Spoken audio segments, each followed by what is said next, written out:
بلوچستان کے ضلع واشو کی سب تحصیل ناگ سے ہمارے نمائندہ شیر جان ساسولی کی رپورٹ کے مطابق ناگ ایس پی کے ٹیچنگ پوسٹوں پر پاس امیدوار نعمت اللہ اور حمید اللہ نے پریس کانفرنس میں کہا کہ سردار بہادر خان یونیورسٹی حالیہ ٹیچنگ پوسٹوں پر میرٹ کی دھجیاں اڑائی گئی ہیں۔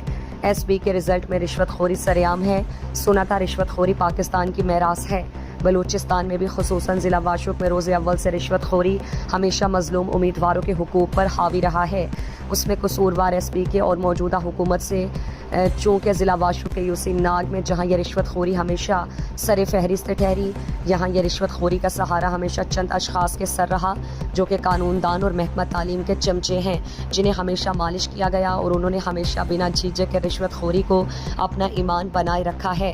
فیل امیدواروں نے 15-20 لاکھ دیا تھا۔ معلم القرآن، عربک اور دیگر پوسٹوں پر میرٹ کی پامالی سرعام۔ ایس پی کے کا پیسہ لے کر جعلی ڈگری دینے والوں کو میرٹ پر پہلے نمبر پر لانا، مسقط ایران میں بیٹے 2 گنا شہری والوں کو بغیر ٹیسٹ میں پیسہ لے کر میرٹ پہ لانا کہاں کا انصاف ہے؟ لہٰذا ہم ہائی کورٹ اور سپریم کورٹ سے التماس کرتے ہیں کہ ہمیں فراہم کریں۔